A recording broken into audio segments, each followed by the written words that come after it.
So hello and welcome, आपका स्वागत है फिर से एक और नई वीडियो में। इस वीडियो में हम पढ़ने वाले हैं मैक्रो इकोनॉमिक्स का चैप्टर 5 मनी। तो देखो, मनी के बारे में हम सबने सुना है, मनी क्या होता है, पैसा। तो मनी कहाँ से आती है, कहाँ को जाती है, मनी कितनी आ सकती है इकोनॉमी के अंदर, मनी को इशू कौन करता है, मनी को रेगुलेट कौन करता है, मनी के बारे में हमें बहुत सारी बातें पढ़नी है। तो चलिए शुरू करते हैं अपने चैप्टर को।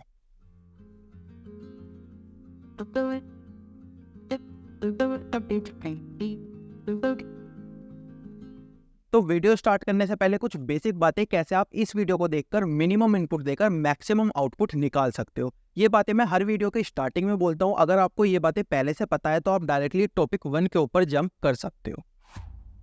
सबसे पहली बात, कभी कभी चैप्टर इतना बड़ा होता है कि बच्चे को पता नहीं चल पाता कि सबसे पहले उसको ये पढ़ना है, उसके बाद उसको ये पढ़ना है, उसके बाद उसको ये पढ़ना है, और इस तरीके से उसको चैप्टर फिनिश करना है। तो मैंने क्या किया है ना, मैंने हर चैप्टर को छोटे छोटे टॉपिक्स में डिवाइड किया है। अभी आपको पता होगा कि सबसे पहले आपको टॉपिक 1 पढ़ना है, उसके बाद टॉपिक 2 पढ़ना है, उसके बाद टॉपिक 3 पढ़ना है, और इस तरीके से आपको अपने चैप्टर को फिनिश करना है। सेम इसी तरीके से मैंने यूट्यूब वीडियो के अंदर भी चैप्टर बना दिए हैं, जिससे कि आप डायरेक्टली किसी भी टॉपिक के ऊपर जंप कर सकते हो। दूसरी बात, अभी आपको किसी भी चैप्टर को पढ़ने के लिए वीडियो का पार्ट 1, पार्ट 2, पार्ट 3 ढूंढने की जरूरत नहीं पड़ेगी। मैंने पूरा का पूरा चैप्टर सिर्फ और सिर्फ एक वीडियो में कवर किया है। तीसरी बात, इस वीडियो के अंदर जो भी आप पढ़ोगे उसके नोट्स बनाने की जरूरत आपको नहीं है। वो सारे के सारे नोट्स आपको हमारे टेलीग्राम चैनल पे मिल जाएंगे, जिसका लिंक आपको डिस्क्रिप्शन में मिल जाएगा, वहां से आप डाउनलोड कर सकते हो। फोर्थ थिंग, अगर आप कोई सा भी चैप्टर हमारे नोट्स में से पढ़ते हो और आप कोई सा भी कॉन्सेप्ट करते हुए, कोई सा भी क्वेश्चन करते हुए कहीं पे अटक जाते हो, तो उस कॉन्सेप्ट के और उस क्वेश्चन के राइट हैंड साइड में आपको एक क्लिक हियर नाम का आइकन दिखेगा। अगर आप उस पर क्लिक करते हो तो आप उस यूट्यूब की वीडियो के उस पार्ट में पहुंच जाओगे जहाँ पे मैंने वो वाला कॉन्सेप्ट या फिर वो वाला क्वेश्चन पढ़ाया होगा। तो आप डायरेक्टली वहां से अपने डाउट क्लियर कर सकते हो।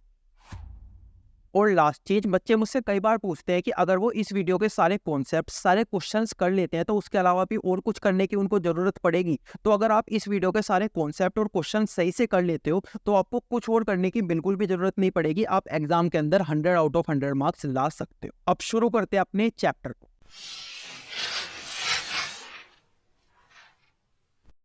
इस चैप्टर का टॉपिक 1 हमारे पास आता है meaning and evolution of money. सबसे पहले हम देखते हैं बार्टर सिस्टम ऑफ एक्सचेंज क्या होता था। देखो, सपोज यहाँ पे एक इंसान है और यहाँ पे एक इंसान है। अभी ये जो इंसान है ना, इसके पास ना वीट है। क्या है? वीट है, गेहूं है। कितना? 1 kg। ठीक है। इसके बाद ये जो इंसान है, इसके पास राइस है। कितना? 1 kg।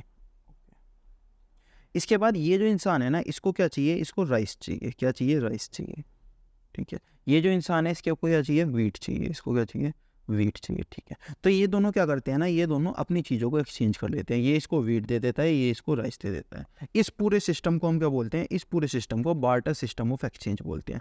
जिस सिस्टम के अंदर चीज़ों के बदले में चीज़ें या गुड्स के बदले में गुड्स को एक्सचेंज करते हैं, उसको हम क्या बोलते हैं? बार्टर सिस्टम ऑफ एक्सचेंज बोलते हैं। तो ये क्या हो गया? Barter system of exchange. ठीक है। अभी देखते हैं बार्टर सिस्टम ऑफ एक्सचेंज की definition. Goods are exchange for goods, यानी कि गुड्स के बदले में गुड्स को अगर हम एक्सचेंज करेंगे तो उसको हम क्या बोलेंगे? बार्टर सिस्टम ऑफ एक्सचेंज बोलेंगे।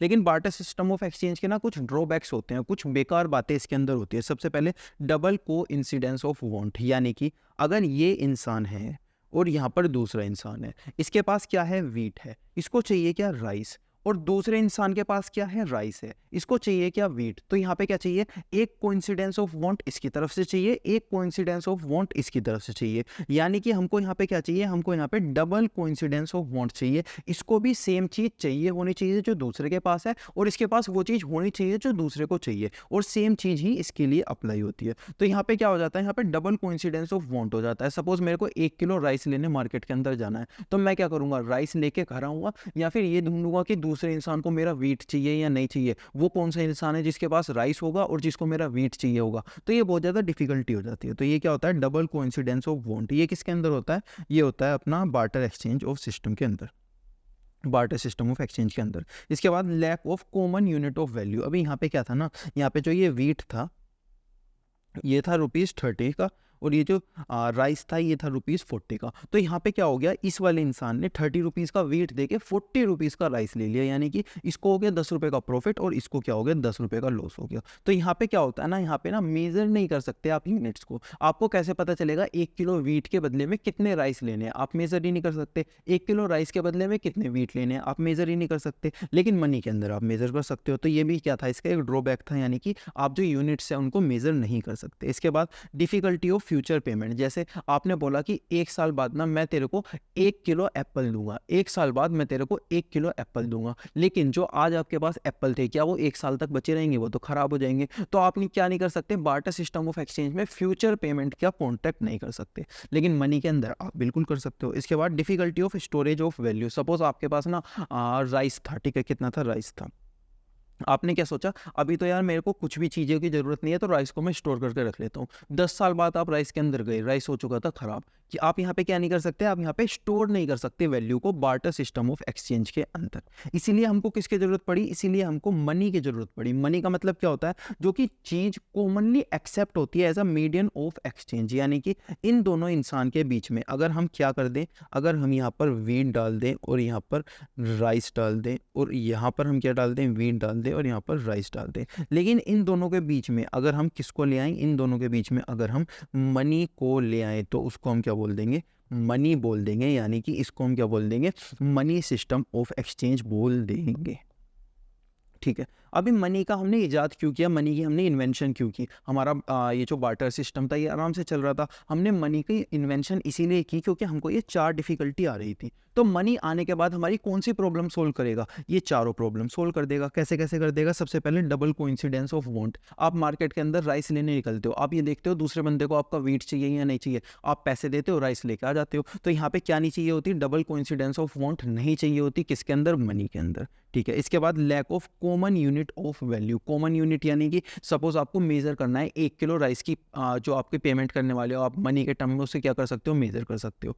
1 किलो वीट को क्या कर सकते हो, आप मेजर कर सकते हो। एक कार की कॉस्ट क्या कर सकते हो, आप मेजर कर सकते हो। एक पेन की कॉस्ट क्या कर सकते हो, आप मेजर कर सकते हो। तो मनी के अंदर कुछ भी चीज़ आप मेजर कर सकते हो। फ्यूचर पेमेंट, आपने बोला कि 1 साल बाद मैं तेरे को फ्यूचर में पेमेंट कर दूंगा, आप कर सकते हो। मनी तो आपकी कभी भी खराब नहीं होगी ना, आप आराम से कर सकते हो। इसके बाद स्टोरेज ऑफ वैल्यू, आपने सपोज 1 लाख रुपए आज अपने बैंक के अंदर जमा किए, 1 साल बाद भी आप 1 लाख रुपए उन्हें निकाल सकते हो। 1 लाख रुपए कम हो जाएंगे, बिल्कुल भी कम नहीं होंगे। तो यहाँ पे क्या कर सकते हो, आप स्टोरेज ऑफ वैल्यू कर सकते हो। तो इस तरीके से ये चारों जो प्रॉब्लम्स थी हमारी बार्टर एक्सचेंज में, कौन सही कर देता है, मनी सही कर देता है। यही चीज़ यहाँ पे लिखी हुई है, यानी कि मनी क्या करता है, मनी के यूज़ क्या होते हैं, स्टोर ऑफ वैल्यू होता है, मेजर ऑफ वैल्यू होता है, मेजर कर सकते हो आप वैल्यू, कॉन्ट्रैक्ट पेमेंट कर सकते हो, फ्यूचर में पेमेंट कर सकते हो, और डबल कोइंसिडेंस ऑफ वांट की भी आपको यहाँ पे ज़रूरत नहीं होती।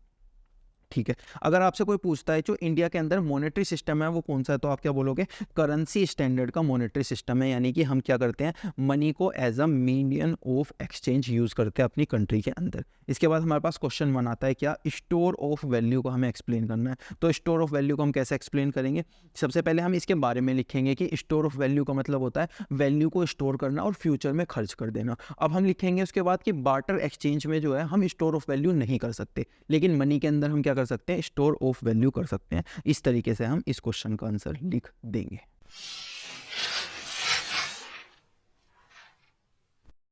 इस चैप्टर का टॉपिक 2 हमारे पास आता है फॉर्म्स ऑफ मनी। देखो इंडिया के अंदर ना 2 अथॉरिटी ऐसी है जो कि मनी को इशू कर सकती है। सबसे पहली अथॉरिटी क्या आती है जो कि मनी को क्या कर सकती है, इशू कर सकती है। सबसे पहली अथॉरिटी आती है गवर्नमेंट, और दूसरी अथॉरिटी आती है आरबीआई। सबसे पहले हमारे पास आता है गवर्नमेंट, दूसरी अथॉरिटी आती है आरबीआई यानी कि रिजर्व बैंक ऑफ इंडिया। ठीक है, गवर्नमेंट क्या कर सकती है, 1 रुपए का नोट, या तो नोट या फिर कॉइन क्या कर सकती है, इशू कर सकती है। उसके अलावा जितनी भी करेंसी इंडिया के अंदर चलती है, 500 का नोट हो गया, 100 का नोट हो गया, 50 का हो गया, 2000 का हो गया, 2000 का भी बंद हो गया, ये सारी करेंसी कौन करता है, ये सारी करेंसी कौन इशू करता है, आरबीआई इशू करती है ये वाली सारी करेंसी। तो कौन कौन इशू कर सकता है मनी इंडिया के अंदर, एक तो गवर्नमेंट कर सकती है, एक आरबीआई कर सकती है, एक हमारे बैंक्स भी कर सकते हैं, वो भी हम टॉपिक 3 के अंदर देखेंगे। अभी इस टॉपिक के लिए सिर्फ हमें क्या समझना है कि मनी को कौन कौन इशू कर सकता है, 2 अथॉरिटी इशू कर सकती है, एक गवर्नमेंट और दूसरी आरबीआई। ठीक है, अभी हमें फीटा मनी के बारे में पढ़ना है। फीटा मनी वो होती है जो कि गवर्नमेंट इशू करती है, यानी कि 1 रुपए का या तो नोट हो गया एक रुपये का या तो नोट हो गया या फिर कॉइन। एक रुपये का नोट और कॉइन कौन करता है? गवर्नमेंट इशू करती है, सेंट्रल गवर्नमेंट इशू करती है। तो अगर गवर्नमेंट की कोई भी अथॉरिटी ये वाली मनी इशू करती है, एक रुपये का नोट या कॉइन इशू करता है, तो उसको हम बोलते हैं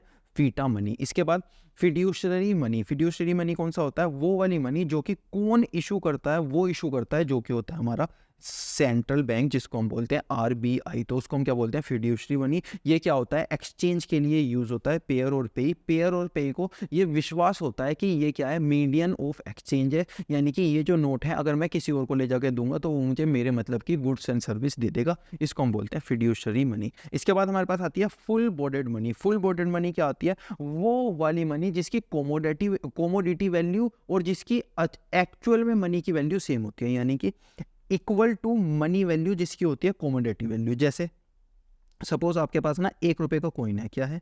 कॉइन है। तो इसकी मनी वैल्यू कितनी हुई? इसकी मनी वैल्यू आपके पास होती है, इसकी मनी वैल्यू आपके पास कितनी होती है? एक रुपये की कॉइन है तो एक रुपया। और इसकी कोमोडिटी का मतलब क्या होता है? सपोज ये स्टील का है तो स्टील की वैल्यू कितनी है? जिस स्टील से ये बना है उसकी वैल्यू कितनी है? सपोज उसकी वैल्यू कितनी है? उसकी वैल्यू हो जाती है आपकी 1।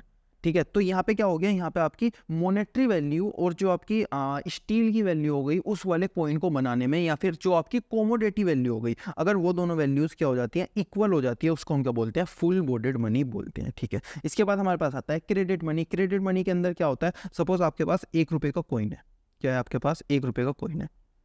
अभी इस एक रुपये के कॉइन के अंदर ना जो आपकी मॉनेटरी वैल्यू है वो तो कितनी रहेगी? 1 रहेगी। लेकिन जो आपकी कोमोडिटी वैल्यू है, यानी कि जो इसके अंदर स्टील यूज हुआ है इसको बनाने में, वो है 0.5 रुपीज़, यानी कि वो किससे कम है? मॉनेटरी वैल्यू से कम है। तो उसको हम क्या बोलते हैं? क्रेडिट मनी बोलते हैं। तो हमारे पास क्या आई? 4 टाइप की मनी आई। 4 टाइप की कौन सी मनी आई? सबसे पहले फीटा मनी, यानी कि जो गवर्नमेंट की अथॉरिटी इशू करेगी। फिड्यूशरी मनी, यानी कि जो आरबीआई इशू करेगी। एक और रुपये के कॉइन के अलावा जो भी मनी होती है उसको हम क्या बोलते हैं? फिड्यूशरी मनी बोलते हैं। इसको हम एक्सचेंज के लिए यूज करते हैं। उसके बाद फुल बोर्डेड मनी, यानी कि जिसकी कोमोडिटी वैल्यू और मनी वैल्यू इक्वल होगी। उसके बाद क्रेडिट मनी, यानी कि जिसकी कोमोडिटी वैल्यू कम होगी, मनी वैल्यू ज्यादा होगी, उसको हम बोलेंगे क्रेडिट मनी।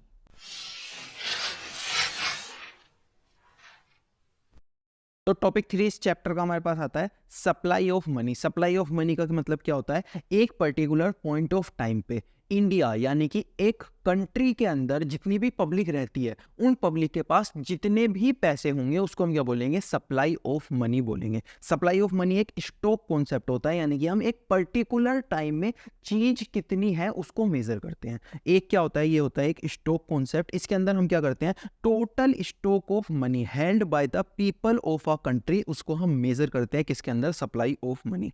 अब देखो, सबसे पहले हमें ये जानना पड़ेगा कि सप्लाई ऑफ मनी इंडिया के अंदर आती कैसे, यानी कि हमारी कंट्री के अंदर कौन कौन है जो कि मनी की सप्लाई कर सकता है। सबसे पहला जो इंसान है वो है, सबसे पहला इंसान नहीं है, ये क्या है? बैंक। इसको हम क्या बोलते हैं? आरबीआई बोलते हैं, सेंट्रल बैंक हम इसको बोलते हैं। ये क्या करता है? ये हमारे इंडिया के अंदर मनी को इशू करता है, जिससे कि जो पब्लिक है वो क्या कर सके? मनी को as a medium of exchange क्या कर सके? यूज कर सके। अब ये कितने रुपए की जो पेमेंट है, यानी फिर कितने रुपए की जो करेंसी है उसको क्या कर सकता है? इशू कर सकता है। तो ये मिनिमम रिजर्व 200 करोड़ रुपीस का रख के 200 करोड़ रुपीस की क्या कर सकता है? मनी को इशू कर सकता है मार्केट के अंदर। अब ये 200 करोड़ रुपीस का रिजर्व है, ये किसकी फॉर्म में होगा? सबसे पहले ये होगा गोल्ड की फॉर्म में, या फिर ये हो सकता है फॉरेन करेंसी की फॉर्म में। फॉरेन करेंसी यानी कि डॉलर्स की फॉर्म में हो सकता है, या फिर अगर कोई पाउंड चलता है, यूरो चलता है, तो अलग अलग फॉर्म में ही हो सकता है। फॉरेन करेंसी की फॉर्म में बेसिकली ये होगा, यानी कि गोल्ड की फॉर्म में ये होगा या फिर फॉरेन करेंसी की फॉर्म में होगा। क्या?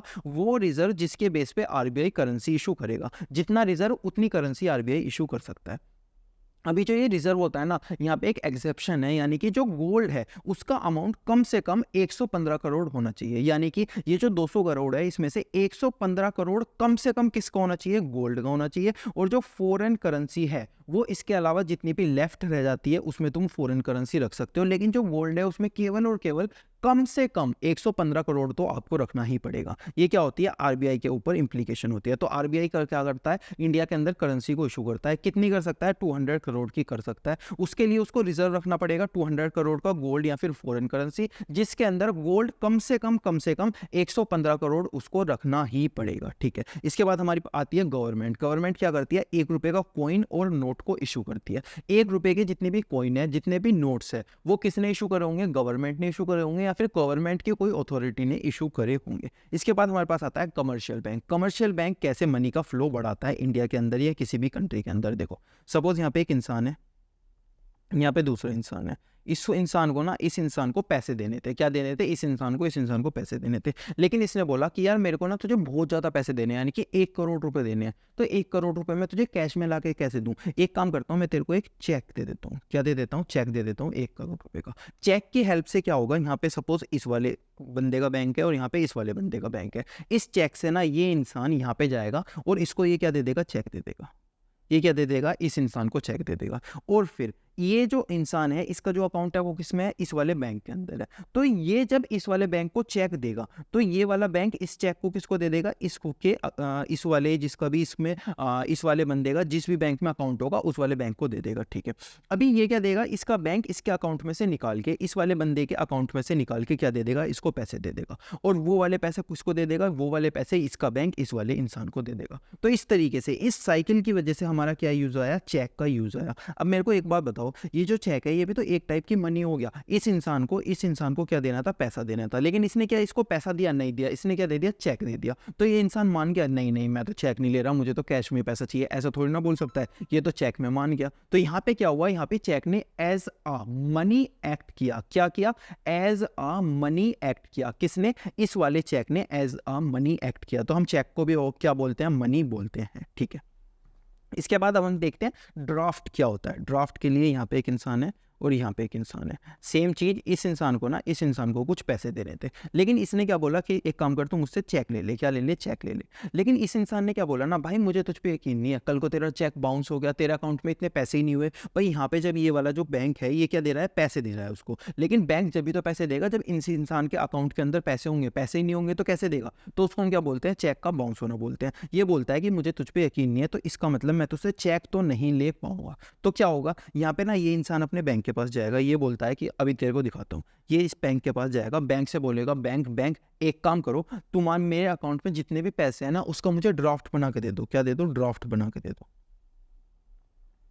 क्या दे दो? ड्राफ्ट बना के दे दो। अब यहाँ पे ड्राफ्ट का मतलब क्या होता है ना, बैंक एक ड्राफ्ट बना के यानी कि चेक की तरह एक डॉक्यूमेंट बना के इंसान को दे देता है। और क्या होता है ना, जितने भी इस इंसान के अंदर पैसे होंगे, बैंक के अंदर पैसे होंगे, सपोज 1 लाख रुपए इसके अंदर पैसे थे, तो ये क्या करता है? 1 लाख रुपए का ड्राफ्ट बना के इसको दे देगा, या फिर जितने का भी बनवाएगा, सपोज 90,000 का ड्राफ्ट बना के इसको दे देगा। अब ये जो 90,000 है ना, बैंक ये वाला बैंक क्या करेगा? ये बैंक ये 90,000 रुपीज अलग निकाल के रख लेगा। इस 1 लाख में से 90,000 रुपीज अलग निकाल के रख देगा। इसका मतलब ये इंसान अगर फ्यूचर में खर्च करने जाता है वो 1 लाख रुपए, तो वो खर्च नहीं कर पाएगा। यानी कि बैंक ने क्या कर लिए? 90,000 रुपए अलग निकाल के रख लिए। किसकी फॉर्म में? ड्राफ्ट की फॉर्म में। ठीक है, अभी ये इस ड्राफ्ट को क्या कर देता है? इस ड्राफ्ट को इस इंसान को दे देता है। क्या कर देता है? ड्राफ्ट को इस इंसान को दे देता है। ये इंसान अपने बैंक के पास जाता है, इसको क्या दे देता है? ड्राफ्ट दे देता है अपने बैंक को जाके। और ये वाला जो बैंक है ये क्या करता है? ये जो 90,000 रुपए थे, ये 90,000 रुपए इसको वापस दे देता है। क्या दे देता है? वापस दे देता है। और ये इसकी फॉर्म में क्या देता है? यहाँ पे तो 90,000 रुपए वापस देगा, इसकी फॉर्म में ये क्या देगा? ड्राफ्ट देगा। क्या देगा? ड्राफ्ट देगा। और इसी की तरीके से यहाँ पे क्या दे देगा? इसको पैसे दे देगा। तो यहाँ पे की भी क्या हो जाएगा? इस इंसान को पैसे मिल जाएंगे। तो इसको हम क्या बोलेंगे? इसको हम बोलेंगे ड्राफ्ट। तो अभी चेक का मतलब क्या हुआ? चेक का मतलब यहाँ पर होता है, चेक का मतलब यहाँ पर होता है कि दूसरे इंसान को पैसे दे देता है, लेकिन अभी तक ड्राफ्ट नहीं बनवाया, यानी कि अभी तक उसके अकाउंट में पैसे हैं या नहीं है ये गारंटी नहीं है। लेकिन ड्राफ्ट के अंदर ये गारंटी होती है। क्यों? क्योंकि ड्राफ्ट के अंदर देने से पहले उसे ड्राफ्ट किससे बनवाना पड़ता है? बैंक से बनवाना पड़ता है। और बैंक क्या करता है? 90,000 रुपए या जितने का भी वो ड्राफ्ट है अलग निकाल के रख देता है। सपोज इसके अकाउंट में इतने पैसे थे ही नहीं, 90,000 का इसको ड्राफ्ट बनवाना था, 90,000 रुपए थे ही नहीं, तो क्या बैंक ड्राफ्ट बना के देगा? बैंक ड्राफ्ट बना के नहीं देगा। तो चेक में क्या होती है? एक बार को गारंटी नहीं होती, लेकिन ड्राफ्ट के अंदर गारंटी होती है। क्यों? क्योंकि इसने एडवांस में ही बैंक से वो बनवाया है, यानी कि बैंक ने एडवांस में ही उसके अकाउंट से पैसे निकाल के रखती है। तो अब मैं क्या बोलना चाह रहा हूं आपको, चेक और ड्राफ्ट का मतलब तो समझ में आ गया, लेकिन मैं क्या बोलता हूं, यहाँ पे जो चेक है और यहाँ पे जो ड्राफ्ट है, इन दोनों ने किसकी तरह एक्ट किया है? मनी की तरह एक्ट किया है। इसको बनाया किसने? कमर्शियल बैंक ने बनाया है। तो ये जो कमर्शियल बैंक होते हैं ना, ये जो कमर्शियल बैंक होते हैं, ये भी एक फॉर्म की मनी को इशू कर सकते हैं। कौन सी? या तो ये हो गया डिमांड डिपॉजिट, या फिर क्या हो गया? चेक हो गया। यानी कि जो इन्होंने ड्राफ्ट बनाया है वो, या फिर जो इन्होंने चेक बनाया है वो, उसको भी हम क्या बोलते हैं? एज अ मनी ही हम बोलते हैं। तो इंडिया के अंदर कौन कौन मनी को इशू कर सकता है? इंडिया के अंदर 3 लोग मनी को इशू कर सकते हैं, यानी कि एक तो आरबीआई सेंट्रल बैंक हो गया, एक गवर्नमेंट हो गई, और एक हो गया कमर्शियल बैंक। ठीक है, अब ये जो मनी होती है इसको हमें मेज़र क्या करना है, हम पढ़ क्या रहे हैं, सप्लाई ऑफ मनी पढ़ रहे हैं, यानी कि हमें क्या करना है, मनी को मेज़र करना है। तो मनी को मेज़र करने के लिए ना हम 4 टाइप से मेज़र कर सकते हैं। सबसे पहले M1 मेज़र से मेज़र कर सकते हैं, M2 मेज़र से, M3 मेज़र से, M4 मेज़र से हम मनी को मेज़र कर सकते हैं। M1 मेज़र से हम क्या करेंगे, सबसे पहले जितनी भी करेंसी है इंडिया के अंदर वो सारी को प्लस कर लेंगे। उसके बाद जितने भी कॉइन पब्लिक ने हेल्ड किए हुए हैं, यानी कि जितने भी कॉइन हैं पब्लिक के पास, उन सबको हम प्लस कर लेंगे, ठीक है। अभी तक हमने क्या किया है, करेंसी को प्लस किया है, कॉइन को प्लस किया है। उसके बाद net demand deposit with commercial bank, commercial bank के पास जितने भी डिमांड डिपॉजिट है उनको हम प्लस कर लेंगे। और other deposit with RBI, RBI के पास जितने भी डिमांड डिपॉजिट के अलावा डिपॉजिट है उन सबको हम प्लस कर लेंगे। तो ये क्या हो जाएगा, हमारी M1 मेजर के अंदर मनी की सप्लाई निकल जाएगी कि M1 के अकॉर्डिंग हमारे इंडिया के अंदर मनी कितनी है। अगर हमें मनी को मेजर करना है M1 के अकॉर्डिंग तो हम इन सारी चीज़ों को प्लस करके बोल सकते हैं कि M1 मेजर के अकॉर्डिंग इंडिया के अंदर इतने रुपए की मनी है, कितने रुपए की, जितना भी इन सब का प्लस हो गया पैसा आएगा, ठीक है। हम M2 मेजर के अंदर हम क्या करते हैं, M2 मेजर के अंदर हम M1 को तो जोड़ते ही जोड़ते हैं, उसके साथ में क्या जोड़ते हैं, saving deposit with post office saving bank. जितना भी हमारे पोस्ट ऑफिस सेविंग बैंक के पास सेविंग डिपॉजिट है, अब पोस्ट ऑफिस सेविंग बैंक के पास क्या होता है, देखो छोटी सी चीज़ है, ये भी समझ लो।